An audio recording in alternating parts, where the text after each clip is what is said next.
TV వార్తలకు స్వాగతం. ముందుగా వార్తల్లోని ముఖ్యాంశాలు. ఉగాది సందర్భంగా సీఎంఆర్ఎఫ్ ఫైల్ పై తొలి సంతకం చేసిన సీఎం. 6,787 మందికి 55 కోట్ల ఆర్థిక సాయం మంజూరు చేసిన చంద్రబాబు. పేదలకు వైద్య సహాయం కోసం నిధులు విడుదల చేసిన ప్రభుత్వం. సంక్షేమానికి కట్టుబడి ఉన్నామని తెలిపిన సీఎం చంద్రబాబు. బుల్డోజర్ రాజకీయాలంటూ ప్రభుత్వంపై తీవ్ర విమర్శలు చేసిన కేటీఆర్. ప్రతిపక్షానికి అవకాశం ఇవ్వలేదన్న కేటీఆర్ ఆరోపణ. మూసీ ప్రాజెక్టు పేరుతో భారీ దోపిడీ అన్న కేటీఆర్. ఉద్యోగ హామీలపై ప్రభుత్వం మోసం చేసిందన్న విమర్శ.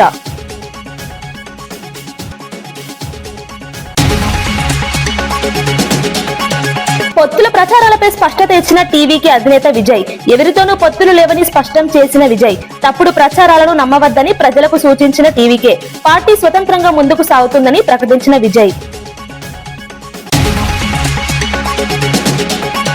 మూసీ ప్రక్షాళనపై ప్రభుత్వాన్ని తీవ్రంగా విమర్శించిన బండి సంజయ్. పేదల ఇళ్లపై భారాన్ని మోపుతున్నారని సంజయ్ ఆరోపణ. బాధితులతో చర్చించకుండా పనులు మొదలు పెట్టారని విమర్శ. పారదర్శకంగా వ్యవహరించాలని ప్రభుత్వానికి సూచన.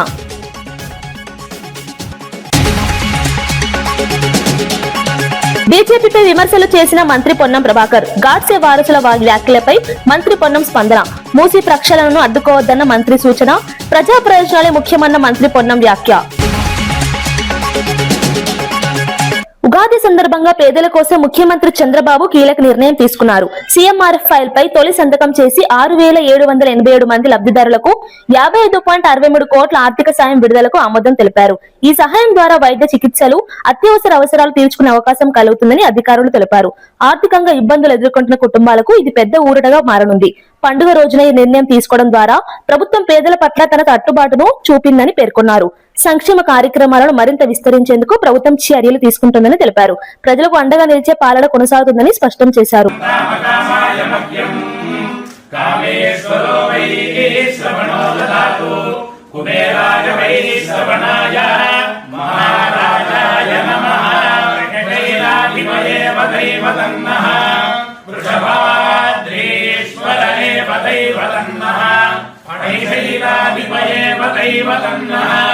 భగవాన్ వెంకటదేవ దైవతన్నః శ్రీ శ్రీనివాస పరదైవతన్నః శ్రీ శ్రీనివాస పరమం ధనన్నః శ్రీ శ్రీనివాస కులదైవతన్నః శ్రీ శ్రీనివాస పరమాగతిర్నః భద్రాద్యే భాగ్యలక్ష్మీః కనకమలే సర్వదా ధనలక్ష్మీః దోర్దండే వీరలక్ష్మీః హృదయసరసిదే భూతకారుణ్యలక్ష్మీః ఖడ్గాగ్రే శౌర్యలక్ష్మీః పుణ్యలక్ష్మీః త్వయో విలయతాం సర్వసామ్రాజ్యలక్ష్మీః శ్రీర్వజ్రస్వమాయుష్యమారోగ్యమారీధా శోభామానం మహీయతే ధాన్యం ధనం పశుం బహుపుత్రలాభం శతం వత్సరం దీర్ఘమాయుః. వెంకటేశ్వర ప్రసన్నసిద్ధిరస్తు. యద్రక్షణే కళ్యాణే సకలేశ్వరే సరసిజా భాగ్యానుసంధాయనే శోభాంగే విమలేశ్వరి విమలనే నారాయణే శ్రీసతి పాయాన్న భగవాన్ పురాణ పురుషః కుర్యాత్ సదా మంగళం. మంగళం కౌసలేంద్రాయ మహనీయ గుణాత్మనే చక్రవర్తి తనూజాయ సార్వభౌమాయ మంగళం. శ్రీ సీతాలక్ష్మణ సమేత శ్రీ కోదండరామ స్వామినః సంపూర్ణ కృపా కటాక్ష ఫల సిద్ధిరస్తు. రాజరాష్ట్రాభివృద్ధిరస్తు.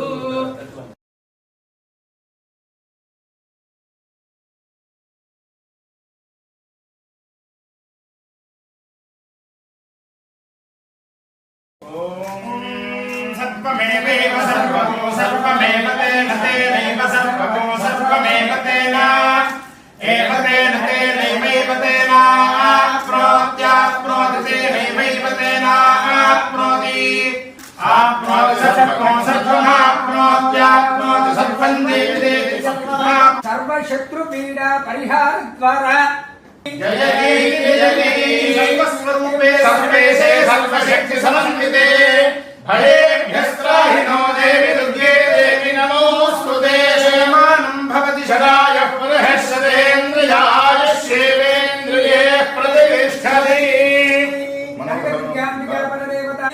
తథాస్తు తథాస్తు పరాభవనామ సంవత్సర శుభాకాంక్షలు.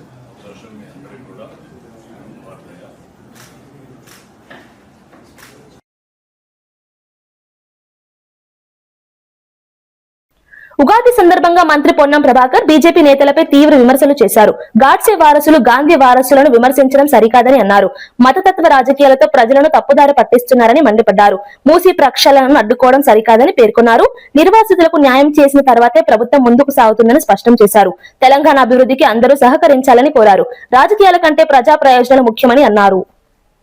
వర్షాలు పడి వాడి పంటలతో ఆయురారోగ్యాలతో సుఖ సంతోషాలతో ఉండాలని ఈ ప్రజల ఆశీర్వచనంతో ఎన్నికైనటువంటి ప్రజాపాలన ప్రభుత్వంలో అన్ని రకాల కార్యక్రమాలు అభివృద్ధి సంక్షేమ కార్యక్రమాలు ప్రజల దాకా చేరే విధంగా ఆ భగవంతుడు అన్ని రకాల ఆశీర్వచనం ఇవ్వాలని సందర్భంగా కోరుకుంటూ ఉగాది అనేటువంటి మనకు తొలి పండుగగా ఈరోజు జరుగుతున్నటువంటి కార్యక్రమాలన్నీ సంవత్సర కాలం పాటుగా జరుగుతాయనే విధంగా మనం అందరం కూడా మరి ఈరోజు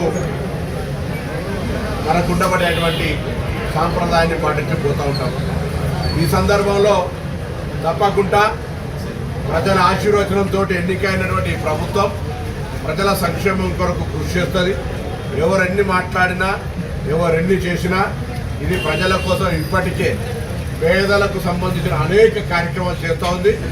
భవిష్యత్తులో కూడా నిన్న శాసనసభలో గవర్నర్ గారి ప్రసంగ ధన్యవాదాలకు సంబంధించిన అంశం మీద ముఖ్యమంత్రి గారు చెప్పినట్టుగా తప్పకుండా అన్ని వర్గాలకు సంబంధించి అన్ని రకాల అంశాలను చేరుస్తూ తిరిగి వాళ్ళ ఆశీర్వచనంతో మళ్ళీ ప్రజాపాలన ప్రభుత్వం ముందుకు రావాలని సందర్భంగా అందుకు ప్రజలందరూ ఆశీర్వాదం కావాలని సందర్భంగా కోరుతాం. సార్, ఎంఐఎం సభ్యులు వందే మాత్రం పాలకుతుంటే ఎంఐఎం సభ్యులు బయటికి వెళ్ళడానికి బండి సంజయ్ తప్పుపట్టారు. స్పీకర్కు సీఎంకు ప్రభుత్వానికి బాధ్యత లేదు. వారు కేంద్ర హోంశాఖ మంత్రి. ప్రజల అభిప్రాయాల ఆధారంగా 2,08,000 బడ్జెట్ ప్రతిపాదించినట్లు తెలిపారు. ఎంఎస్ఎంఈ రంగానికి ప్రాధాన్యం ఇవ్వాలని సూచించారు. సంపద సృష్టి, ఉపాధి అవకాశాల పెంపుపై దృష్టి పెట్టాలని అన్నారు. మూసీ ప్రక్షాళన ప్రాజెక్టు పేదలకు కాకుండా రియల్ ఎస్టేట్ వ్యాపారులకు మేలు చేస్తుందని విమర్శించారు. ప్రజల అవసరాలకు అనుగుణంగా బడ్జెట్ ఉండాలని పేర్కొన్నారు. సమగ్ర అభివృద్ధి కోసం ప్రణాళికలు అవసరమని తెలిపారు. మేడం, రేపు ఒకవైపు ఈద్, ఇంకొక వైపు మన రాష్ట్ర బడ్జెట్, అంటే ఇది ప్రభుత్వానికి ఒక ముఖ్యమైన బడ్జెట్ అని కూడా భావించవచ్చు. సో ఈ బడ్జెట్ లో ఇది ఏదో అంటే బడ్జెట్ ప్రభుత్వానికి ముఖ్యమా కాదన్నది అవసరం లేదు, ప్రజలకు ఎంత మేరకు పనికొస్తుంది అన్నది అవసరము. మేము ఇవాళ ఈ రాష్ట్రంలో ఈ రాష్ట్ర రాజకీయాల్లో ఒక కొత్త ఒరవడికి శ్రీకారం చుట్టడం జరిగింది. ఉగాది సందర్భంగా తెలంగాణ ప్రజా బడ్జెట్ అని చెప్పి మేము రిలీజ్ చేసినాము. తెలంగాణ జాగృతి ప్రజా బడ్జెట్ అని చెప్పి, అంటే ప్రజల నుంచి ఏం కోరుకుంటున్నారు, ప్రభుత్వాలు బడ్జెట్లు పెట్టడం పేపర్ మీద రాయడం పక్కన పెడితే ప్రజలు ఏం కోరుకుంటున్నారు అనే విషయాన్ని మేము సూత్రీకరించుకొని మాకు వచ్చిన ఫీడ్బ్యాక్ తోని 2,08,000 కోట్ల రూపాయలకు మేము బడ్జెట్ ప్రతిపాదించినాం. అంటే టోటల్ బడ్జెట్ ఈసారి స్టేట్ బడ్జెట్ 3.23 lakhs ఉంటుందని చెప్పి చెప్తా ఉన్నారు. అందులో 2.08 lakh crores కి మేము బడ్జెట్ ప్రతిపాదించినాం. పీపుల్ ఫీడ్బ్యాక్ తోని, ప్రజల ఫీడ్బ్యాక్ తోని ఈ 2,08,000 కోట్ల రూపాయలు జాగృతి సూచనల మేరకు గనక బడ్జెట్ పెట్టినట్టయితే డెఫినెట్ గా రాష్ట్రంలో సంపద పెరుగుతుంది, మనీ యొక్క రొటేషన్ పెరుగుతుంది. ప్రజలకు కాంగ్రెస్ పార్టీ ఇచ్చినటువంటి వాగ్దానాలు ఏవైతే ఉన్నాయో, ప్రజలు ఏదైతే ఎదురు చూస్తా ఉన్నారో అవి నెరవేరేటటువంటి అవకాశం ఉంటుంది. అన్నిటికన్నా ఎక్కువ ఏవైతే పెండింగ్ ఉన్నాయో, ఏవైతే సెక్టర్స్ ఎదురు చూస్తున్నాయో మాకు డబ్బు రాలేదని, పెన్షన్స్ ఉన్నాయి, బీసీల ఫండ్స్ ఉన్నాయి, ఎస్సీ ఫండ్స్ ఉన్నాయి, ఎస్టీ ఫండ్స్ ఉన్నాయి, ఆడపిల్లలకు 2,500 రూపాయల కోసం ఎదురు చూస్తున్నారు, స్కూటీస్ కోసమే, అన్నిటికన్నా ఎక్కువ ఫీ రియంబర్స్మెంట్ పేద విద్యార్థులు ఎదురు చూస్తున్నారు. సో ఇవన్నీ కూడా పరిపుష్టం అవుతాయి. అన్నిటికన్నా ఎక్కువ పరిశ్రమల్ని బాగా నెగ్లెక్ట్ చేస్తుంది ఈ రాష్ట్ర ప్రభుత్వం. MSME, medium and small scale industries లోనే 70% ఉద్యోగాలు ఉంటాయి, కానీ ఆ మొత్తం సెక్టర్ ని ఇగ్నోర్ చేస్తుంది. కాబట్టి ఆ సెక్టర్ లో ఖచ్చితంగా ఇవ్వాల్సిన రాయితీలు, పెండింగ్ ఉన్నటువంటి అమౌంట్ 10,000 crores దానికి మేము ప్రపోజ్ చేసినాం. అంటే బడ్జెట్ అనేది ఒక ఇంపిటిస్, ఒక స్పీడప్ చేయాలి స్టేట్ లో ఉన్న ఫైనాన్షియల్ పొజిషన్ ని గానీ, ఇన్కమ్ ని గానీ. అది చేయకుండా ఏదో పెట్టినామా మన డ్యూటీ అయిపోయిందా అన్నట్టు కాకుండా ప్రజా బడ్జెట్ ఉండాలనే ఉద్దేశంతో మేము ప్రపోజ్ చేసినాం. ఎవ్రీ ఇయర్, ఈవెన్ రేపొద్దున జాగృతి అధికారంలోకి వచ్చిన తర్వాత కూడా మా జాగృతి నాయకులు, కార్యకర్తలు ప్రజల నుంచి వచ్చే ఫీడ్బ్యాక్ తీసుకొని ప్రజా బడ్జెట్ ఎవ్రీ ఇయర్ ప్రవేశపెడతారు.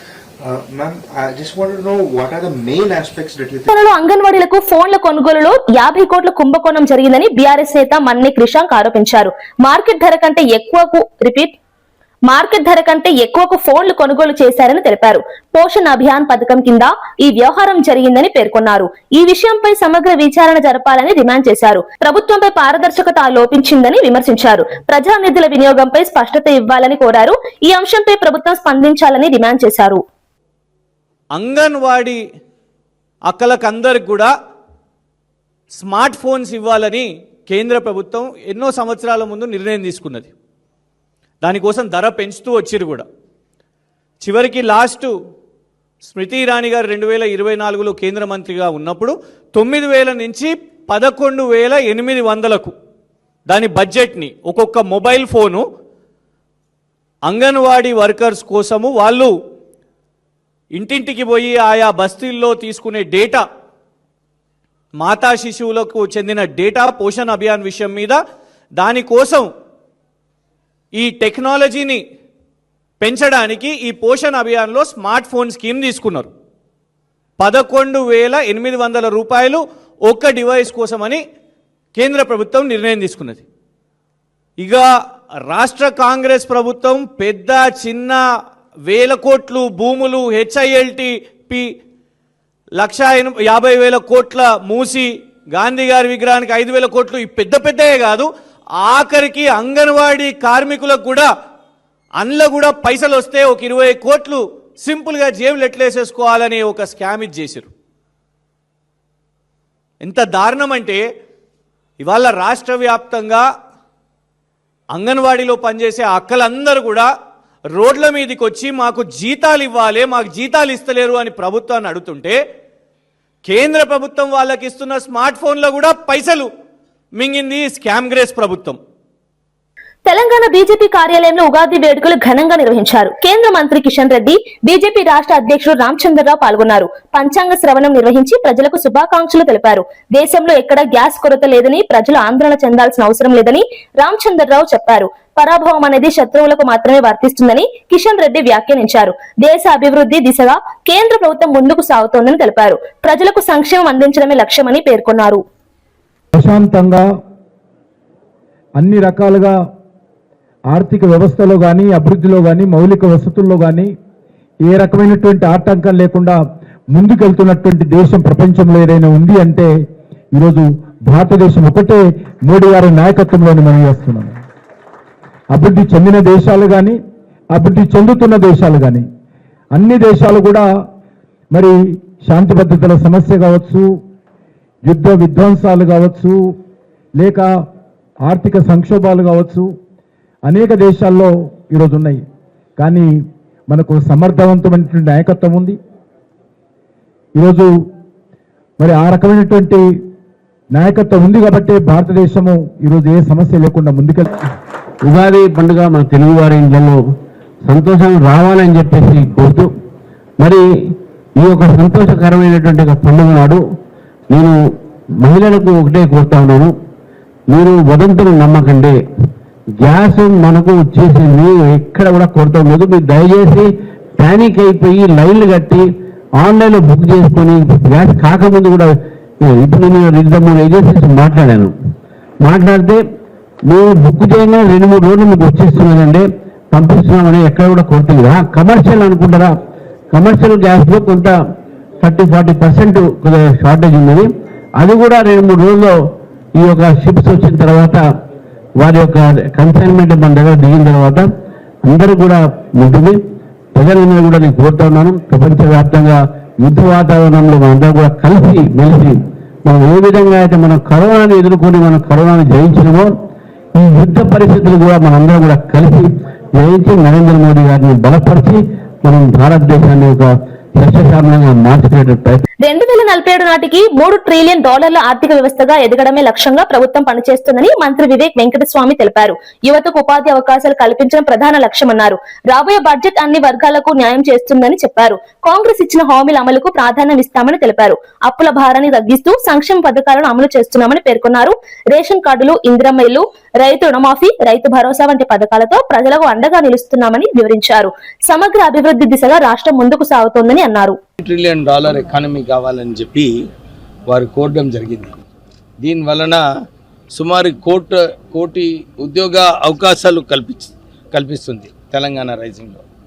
రేపు మా ఉప ముఖ్యమంత్రి గారు ఒక రెవల్యూషనరీ బడ్జెట్, దీనిలో అందరి కులాలకు అడ్జస్ట్మెంట్ చేస్తూ బీద ప్రజలకు కాపాడుతూ గ్యారంటీలు ఏదైతే కాంగ్రెస్ పార్టీ ఇచ్చిందో దాన్ని అమలు చేస్తూ మన ఉప ముఖ్యమంత్రి గారు, నిన్న ముఖ్యమంత్రి గారు చెప్తున్నారు, ఇంతకుముందు టీఆర్ఎస్ హయాంలో ఎక్కువ ఇంట్రెస్ట్ కాస్ట్తోని తక్కువ రీపేమెంట్ టైంతోని ఇష్టం వచ్చినట్టు అప్పులు చేసి ఈ రాష్ట్రాన్ని అప్పుల రాష్ట్రం చేయడం జరిగింది.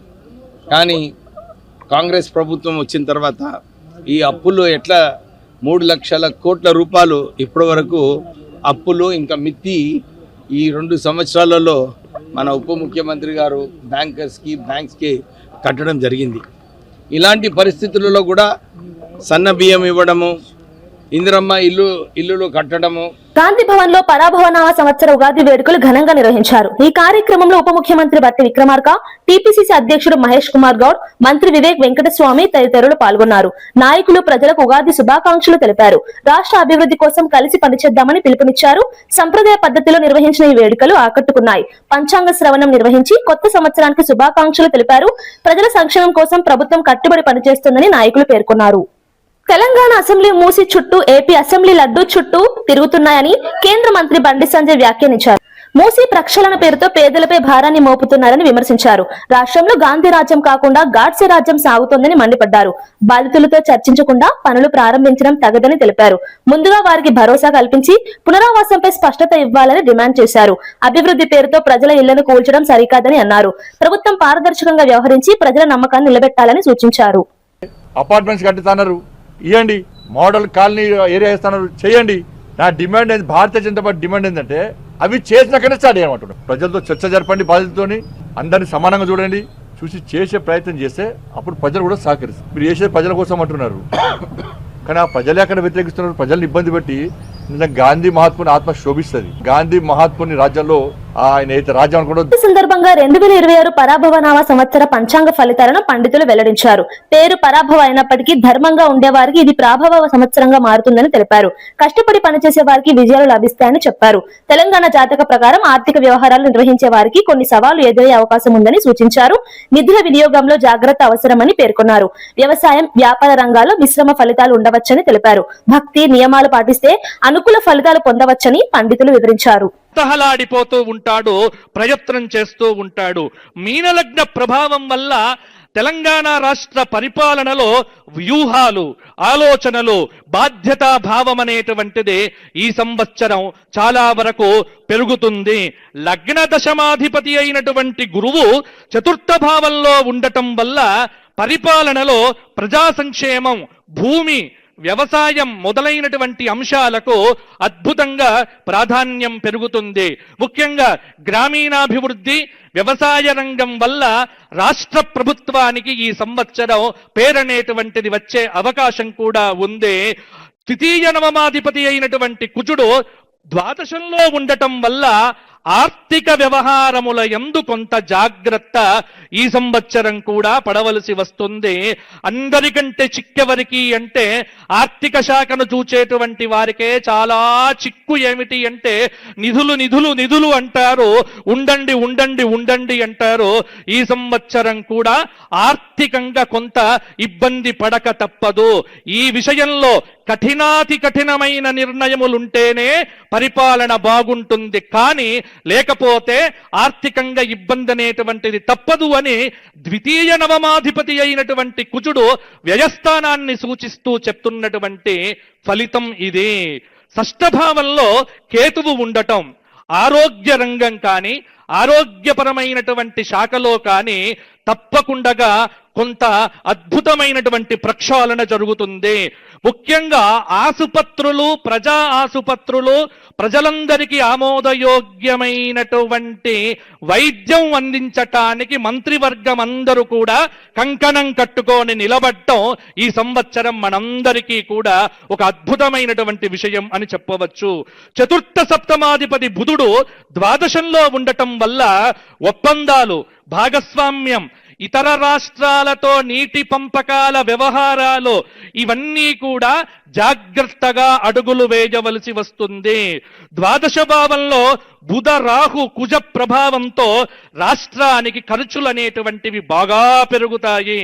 తృతీయ అష్టమాధిపతి అయినటువంటి శుక్రుడు లగ్నంలో ఉచ్చస్థితిలో ఉన్నందువల్ల స్త్రీలు కాని, కళలు కాని, సంస్కృతి కాని, దేవాలయం కాని, సంక్షేమ రంగాలు కాని, చలనచిత్ర రంగం కాని, మీడియా రంగం కాని ఇవన్నిటికీ అద్భుతమైనటువంటి వృద్ధి. నేను గత సంవత్సరం కూడా చెప్పినటువంటి మాట ఏమిటి, మీడియా వాళ్లకు న్యూస్లు క్రియేట్ చేయాల్సిన పని ఉండదు.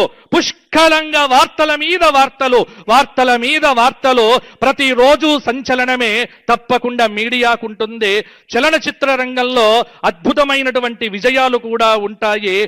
తెలంగాణ రాష్ట్రంలో కావచ్చు, లేకపోతే భారతదేశానికి సంబంధించి కావచ్చు, ఇద్దరు స్త్రీలకు అంతర్జాతీయ ఖ్యాతి లభించే అవకాశం కనిపిస్తుంది. ఉన్నత పదవుల్లోనైనా, ఇంట్లోనైనా, ఎక్కడైనా, ఎలాగైనా, ఏమైనా స్త్రీలకు సంబంధించిన ఆధిపత్యం సుస్పష్టంగా పెరిగే అవకాశం కలుగుతోంది. కాబట్టి మగవాళ్ళు పరాభవం కాకుండా జాగ్రత్తగా ఉండండి అని పంచాంగం చెబుతోంది. ఇక సప్తమ దశమాధిపతి గురువు లగ్నంలో ఉండటం తెలుగు రాష్ట్రాలకు చక్కటి ఒక ప్రేమతత్వంతో, ఒక ఒడంబడికతో పరిపాలన అనేటువంటిది చెయ్యటానికి కేంద్ర ప్రభుత్వం దగ్గర నుంచి పోరాటం చేసి నిధులు సాధించేటువంటి అవకాశం కనిపిస్తూ ఉన్నది. ముఖ్యంగా భాగ్యంలో చంద్రరాహు సంయోగం, న్యాయస్థానాల యొక్క జోక్యం పరిపాలనలో విపరీతమవుతాయి. ఈ సంవత్సరం కూడా భారతదేశం మొత్తం మీద కొన్ని చట్టాల మీద బహిరంగ చర్చలనేటువంటివి, దానికి న్యాయస్థానాల యొక్క వత్తాసు కానీ ఈ సంవత్సరం మనం విరివిగా చూస్తాము. ముఖ్యంగా అంతర్జాతీయ న్యాయ వేదిక పైన భారతదేశం అనేటువంటిది తిరుగులేని ముద్రను సాధించబోతున్న సంవత్సరం. భారతదేశము ఇతర దేశాలకు పరాభవం చేసే సంవత్సరమే ఈ పరాభవనామ సంవత్సరము. అసెంబ్లీలో ప్రతిపక్షానికి మాట్లాడే అవకాశం ఇవ్వకుండా ప్రభుత్వం బుల్డోజర్ రాజకీయాలు చేస్తోందని కేటీఆర్ విమర్శించారు. ముఖ్యమంత్రి రేవంత్ రెడ్డి ఒక వీధి రౌడీలా వ్యవహరిస్తున్నారని వ్యాఖ్యానించారు. ఇది ప్రజాస్వామ్య ప్రభుత్వం కాకుండా రౌడీ దర్బార్ గా మారిందని అన్నారు. మూసీ ప్రాజెక్టు పేరుతో 1,50,000 కోట్ల దోపిడీ జరుగుతోందని ఆరోపించారు. కేసీఆర్ హయాంలో జరిగిన అభివృద్ధిని తమ ఖాతాలో వేసుకుంటున్నారని మండిపడ్డారు. నిరుద్యోగులకు 2 లక్షల ఉద్యోగాల హామీ ఇచ్చి కేవలం 11,000 ఉద్యోగాలతో మోసం చేశారని విమర్శించారు. ప్రభుత్వం ప్రజలను తప్పుదారి పట్టిస్తోందని కేటీఆర్ అన్నారు. డిక్లరేషన్ల ప్రస్తావన రాకుండా కేవలం తన సెల్ఫ్ డబ్బా కొట్టుకోవడానికి మాత్రమే వాడుకున్నారు ఈ ప్రసంగాన్ని. తెలంగాణలో సామెత ఉంది, మింగ మెతుకులేదు గాని మీసాలకు సంపెంగ నూనె వెనకటికి ఎవరో చెప్పిందంట. అట్లాగే 6 గ్యారంటీలకు మంగళం పాడి ఇవాళ క్యూర్, ప్యూర్, రేర్ అనే కొత్త 3 ముక్కల ఆట మొదలుపెట్టిండు. Cure, pure, rare. కానీ ఈ ప్రభుత్వానికి పర్ఫెక్ట్ గా సెట్ అయ్యే మోడల్ క్యూర్ మోడల్ కాదు, ప్యూర్ మోడల్ కాదు, రేర్ మోడల్ కాదు. ఈ ప్రభుత్వానికి పర్ఫెక్ట్ గా సెట్ అయ్యే మోడల్ ఏందయ్యా అంటే చోర్ మోడల్, 420 మోడల్, చోర్ మోడల్. ఎందుకంటే ఇన్ని చోర్ మాటలు, ఇన్ని 420 హామీలు ఇచ్చిన ముఖ్యమంత్రి, నాయకుడు బహుశా ఈ దేశ చరిత్రలో ఎవరు కూడా లేరు. మేము అనుకున్నాం 2023 డిసెంబర్ 7న ఏ సంతకం అయితే మొదటి సంతకం పెట్టాము అని చెప్పారో ఆ ఫైల్ ఎక్కడ పోయిందయ్యా, కాకెత్తుకుపోయిందా? తొలి గవర్నర్ ప్రసంగంలో చెప్పించావు కదా, కాకెత్తుకొని పోయిందా? మరి ఆ ఫైల్ ఎక్కడ పోయింది, 6 గ్యారంటీల ఫైలు అని నిన్ను అడిగితే ఇవాళ చెప్తాడేమో అనుకున్నాం. సిట్టేస్తాడో, లేకపోతే అరే ఆ ఫైల్ దొరికింది తీసుకొచ్చినా అని చెప్పి శాసనసభ ముంగట పెడతాడో, లేకపోతే శ్రీకాకుళం పట్టణంలో పరాభవనామ సంవత్సర ఉగాది వేడుకలు ఘనంగా నిర్వహించారు. జిల్లా కలెక్టర్ స్వప్నిల్ దినకర్ పున్కర్, ఎమ్మెల్యే గొండు శంకర్ పాల్గొన్నారు. పంచాంగ శ్రవణం నిర్వహించి ప్రజలకు శుభాకాంక్షలు తెలిపారు. ఉగాది పచ్చడిలాగా జీవితంలో కష్ట సుఖాలను సమానంగా స్వీకరించాలని సూచించారు. జిల్లా సమగ్ర అభివృద్ధి కోసం అందరూ కలిసి పనిచేయాలని పిలుపునిచ్చారు. సంప్రదాయ వేషధారణలో కార్యక్రమం ప్రత్యేక ఆకర్షణగా నిలిచింది. ప్రజల జీవితాల్లో కొత్త ఆశలు నింపే సంవత్సరం కావాలని ఆకాంక్షించారు.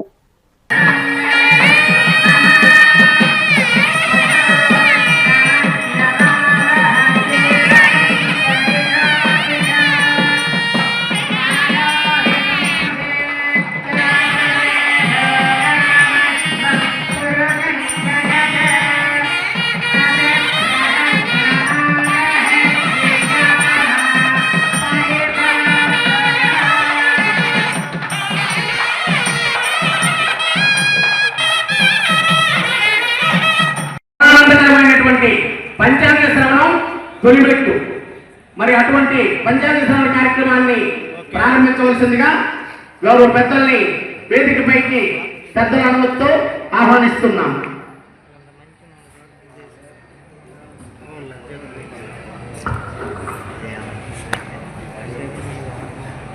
ధర్మపురి గౌరీశంకర్ శాస్త్రి గారికి ఆహ్వానం తెలియజేసుకుంటూ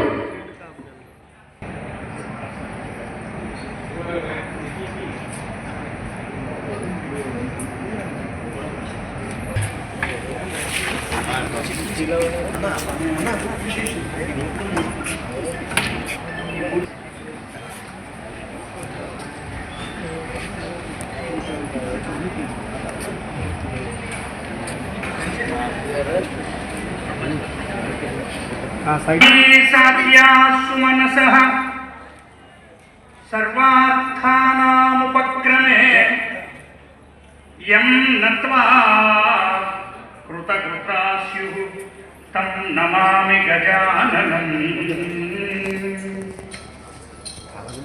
గజాననం భూతగణాభిసేవితం కపిత్థజంబూఫలసారభక్షణం ఉమాసుతం శోక వినాశకారణం నమామి విఘ్నేశ్వర పాదపంకజం. కాలపురుషుడైనటువంటి మహాకాలాన్ని స్మరిస్తూ కాలాన్ని కొలిచేటటువంటి భారతీయ సనాతన సంస్కృతిలో, సనాతన ధర్మంలో 5 అంగములతో ఉండేటటువంటి పంచాంగం. ఈ పంచాంగ శ్రవణం ఉగాది నాడు ఖచ్చితంగా అందరూ వినాలి అనే ఉద్దేశంతో ఏర్పాటు చేయబడినటువంటి మన అతి ప్రాచీనమైనటువంటి సంప్రదాయం ఇది. యోగము, కరణము 5 అంగములతో ఏర్పడింది. అందుకే ఈ 5ంటిని ఒక్కొక్క దాన్ని తెలుసుకోవడం వల్ల ఏమొస్తుంది అన్నది మనకి పంచాంగమే చెప్పింది. తిథేశ్చ శ్రియమాప్నోతి, తిథేశ్చ శ్రియమాప్నోతి వారాద్ ఆయుష్యవర్ధనం. కరణాత్ కార్యసిద్ధిస్య యోగాత్ రోగ వినాశనం. నక్షత్రాత్ హరతే పాపం పంచాంగమాకర్ణ్యతాం. తిథి, వారము, నక్షత్రము, యోగము, కరణము ఈ 5ంటిని తెలుసుకోవడం వల్ల జరిగే. వార్తలు ముగించే ముందు ముఖ్యాంశాలు మరోసారి. ఉగాది సందర్భంగా సీఎంఆర్ఎఫ్ ఫైల్ పై తొలి సంతకం చేసిన సీఎం. 6,787 మందికి 55 కోట్ల ఆర్థిక సాయం మంజూరు చేసిన చంద్రబాబు. పేదలకు వైద్య సహాయం కోసం నిధులు విడుదల చేసిన ప్రభుత్వం. సంక్షేమానికి కట్టుబడి ఉన్నామని తెలిపిన సీఎం చంద్రబాబు. బుల్డోజర్ రాజకీయాలంటూ ప్రభుత్వంపై తీవ్ర విమర్శలు చేసిన కేటీఆర్. ప్రతిపక్షానికి అవకాశం ఇవ్వలేదన్న కేటీఆర్ ఆరోపణ. మూసీ ప్రాజెక్టు పేరుతో భారీ దోపిడీ అన్న కేటీఆర్. ఉద్యోగ హామీలపై ప్రభుత్వం మోసం చేసిందన్న విమర్శ.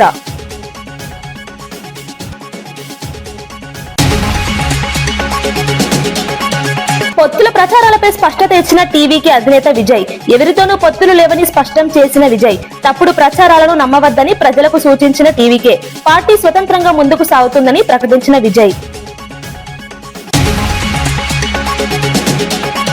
మూసీ ప్రక్షాళనపై ప్రభుత్వాన్ని తీవ్రంగా విమర్శించిన బండి సంజయ్. పేదల ఇళ్లపై భారాన్ని మోపుతున్నారని సంజయ్ ఆరోపణ.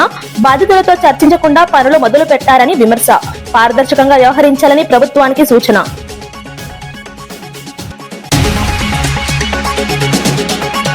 బీజేపీపై విమర్శలు చేసిన మంత్రి పొన్నం ప్రభాకర్. గాడ్సే వారసుల వ్యాఖ్యలపై మంత్రి పొన్నం స్పందన. మూసీ ప్రక్షాళనను అడ్డుకోవద్దన్న మంత్రి సూచన. ప్రజా ప్రయోజనాలే ముఖ్యమన్న మంత్రి పొన్నం వ్యాఖ్య. ఈనాటి వార్తా విశేషాలు మరో బులెటిన్లో మళ్ళీ కలుద్దాం. నమస్కారం.